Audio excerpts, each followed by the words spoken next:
First time வந்து wedding cake order வந்திருக்குங்க. நானும் ரொம்ப எக்ஸைட்டிங்காக இருந்த செம்மையாக கிராண்டாக பண்ணலான்னு சொல்லிட்டு. பட் இது வந்து பார்த்தீங்கன்னா ஒன் டே முன்னாடியே அவங்க எடுத்துகிட்டு போய் ஃப்ரிட்ஜில் ஒரு ஹோல் டே வந்து அவங்க வச்சுருக்கணும்.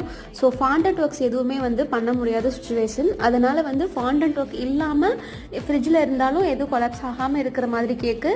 அதுவும் இல்லாமல் ஒரு விசேஷ வீட்டில் வந்து ஃப்ரிட்ஜ் எவ்வளோ டம்ப்பாக இருக்கும்னு தெரியும் இல்லையா. ஸோ அதனால் டால் கேக்கும் நான் வந்து பண்ணலை. இந்த மாதிரி ஃப்ளாட் கேக்காக வந்து செஞ்சுட்டேன். சரி நெக்ஸ்ட் வெட்டிங் கேக்கில் வந்து கிராண்டாக பண்ணிக்கலாம் அப்படின்னு சொல்லிட்டு. இந்த டிசைன் உங்களுக்கு பிடிச்சிருக்கான கமெண்ட் பண்ணுங்க மறக்காம. உங்களுக்கு இந்த மாதிரி கேக் வெரைட்டிஸ் எல்லாம் ஈரோடு கரூர் ஏரியாவில் வேணும் அப்படின்னா ஸ்க்ரீனில் தெரியுற நம்பரை காண்டாக்ட் பண்ணி உங்கள் ஆர்டரை பிளேஸ் பண்ணிக்கோங்க. ஈரோடு கரூர் வந்து செஞ்சு கொடுத்துட்ருக்கேன் 2 இடத்துக்குமே வந்து. வெட்டிங் கேக்கில் வந்து ஹெல்தி கேக் வெரைட்டிஸும் வந்து அவைலபிள். யூஸிங் கோதுமை மாவு பனங்கற்கண்டு யூஸ் பண்ணி செஞ்சு கொடுத்துட்ருக்கேன். ஸோ இந்த மாதிரி கேக் வெரைட்டிஸ் தொடர்ந்து பார்க்க சேனலை மறக்காமல் சப்ஸ்கிரைப் பண்ணி பெல் ஐக்கான் கிளிக் பண்ணிக்கோங்க. Thank you so much. வேறு வீடியோவில் மீட் பண்ணலாம்.